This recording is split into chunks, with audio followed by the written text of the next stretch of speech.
For thousands of years, aloe vera has been considered a magical medicinal plant. Even the Aztecs used it as a miracle drug to treat many diseases. Traditional medicine appreciates its detoxification, purging, acid neutralization and fat reduction.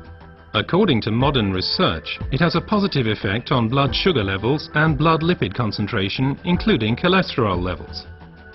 But aloe vera is not always aloe vera. Real aloe vera, the Aloe barbadensis, is a desert lily and is cultivated in arid regions, primarily in Central and South America. The effects of aloe vera are strongly dependent upon how it is processed, and the differences already begin with how it is harvested.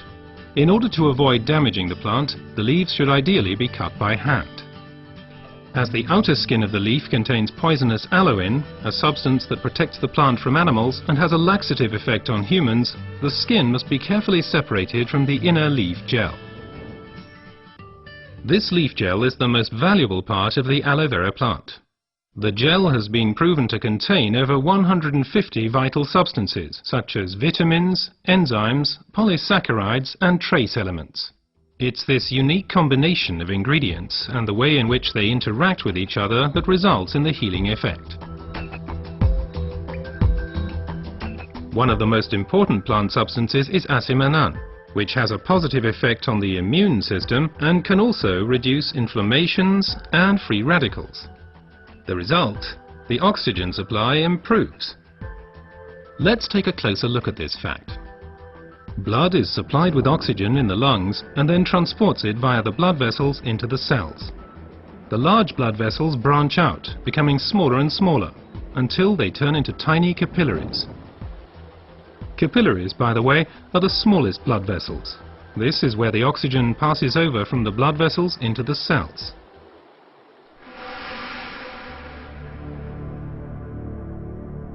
Poor eating habits, environmental pollution, stress and increased physical effort weaken our immune system. Free radicals have an easier time of things and can cause microinflammations throughout the body.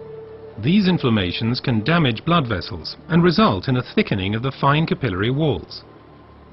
This swelling constricts the flow of blood, slowing down the blood cells on their way through the capillaries, which, as a result, impedes the oxygen supply.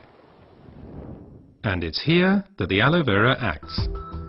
It reduces the swelling on the capillary walls. The blood cells can flow faster again, and the oxygen supply is improved.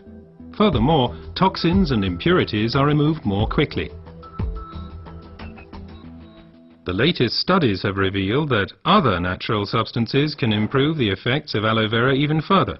These substances primarily include silicon, but they also include evening primrose and alkaline minerals.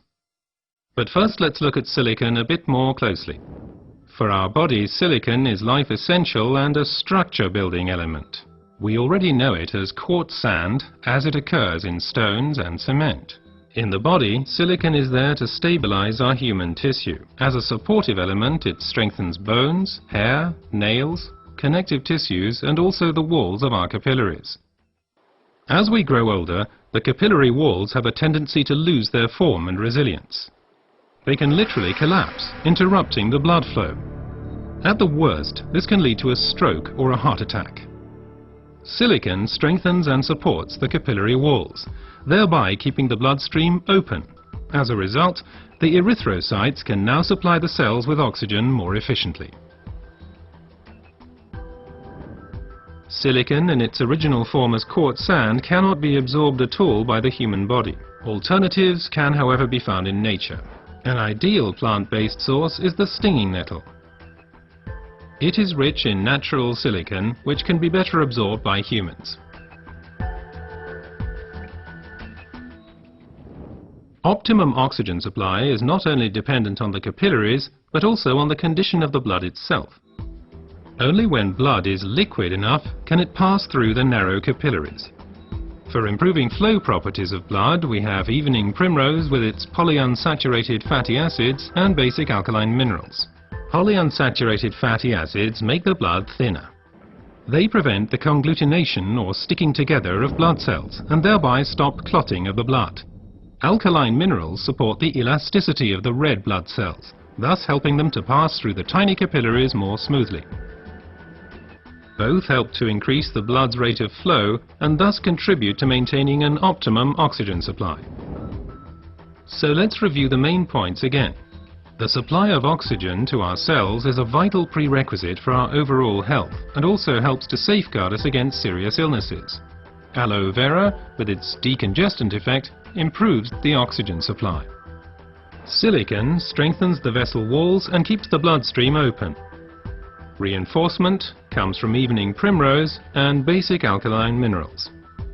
What traditional medicine has known for a long time has now also been confirmed by modern research.